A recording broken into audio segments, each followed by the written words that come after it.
Pero of course, isabak na natin si Kimo sa oras ng 3:47 sa ating segment na Asal, ang sa amin lang. Syempre, ang gagawin ni Kimo ay bubunot siya ng isang card Uy. para this is a heart-to-heart talkings, Uy. ganun. Heart-to-heart Heart to talkings. heart. Oh, mag-heart-to-heart tayo. Heart-to-heart tayo. Sige, Siyempre. kukuha ko ng isang Ayan. card. Ayan. Ay, Ayan, ba't isa? sige. Oo. And then, yung brown Yung muna ang brown. babasahin. Ayan. Uy! Grabe naman to. Hay, Ang di pa katanungan dito ay, ano ang huling bagay na nagpaiyak sa'yo at bakit? Wow. Siguro ang huling bagay na nagpaiyak sa akin siguro. Recently lang. Kasi I went through a lot recently. Mhm. Actually kakagaling ko lang din sa breakup. Oo. Yun yung inano natin kanina. Oo. Ayun, kakagaling ko lang sa breakup. And ayun, hindi yung breakup yung iniyakan ko yung situation ko. Na kung para sa akin tong taong to, mukha lang akong rugged, pero pag nagkakaroon ako ng problema, Grabe yung si Lord ang nilalapitan ko.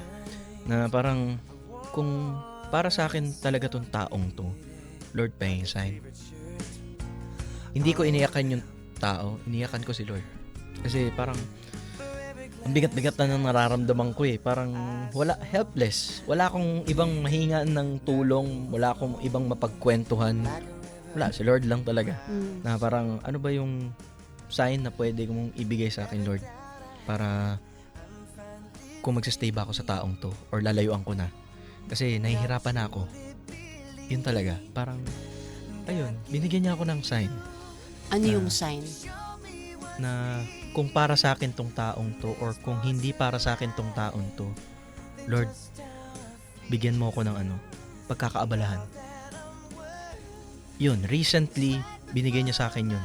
As in, meron akong isang buwan na araw-araw may ganap ako. And sabi ko, ito na siguro yung sign. And ayun, parang napag-desisyonan ko na layuan na yung taong yun. Dahil si Lord na yung nagbigay ng sign na, and ayun, that's it. Ayun. Anong sinabi sa baraha, sa likod? Ang sabi sa baraha?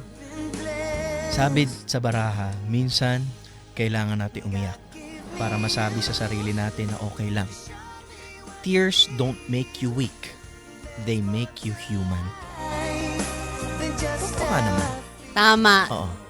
Anong masasabi mo? Yun, parang sa amin kasi mga lalaki, parang very rare ang okasyon kapag umiyak kami. Tama. Ibig sabihin nun, nasaktan talaga kami ng sobra. And, ayun, parang crying for us, yun yung least na pwede mong gawin kapag nagkakaroon ka ng problema. Pero once na umiyak ang lalaki, ibig sabihin nun, nasaktan talaga siya ng sobra. Masasabi mo ba na this heartbreak, dinadala mo siya with you, pang-carry ng mga next, yung mga nilalabas mong art, your music, Yes. diba? Actually, siya parang okay din siya since yun nga, tulad nga ng sabi mo na pwede ko siyang i-express through music kasi hindi naman talaga ako expressive as a person. Dahil yun nga, din ako meron din akong mantra when it comes to music. If you can't say it, sing it. So dito ka talaga nag-e-express. Yes, through music talaga. Dahil yun nga, ito lang yung outlet na pwede kong gawin to share my story, to share my music, and to share my talent sa maraming tao.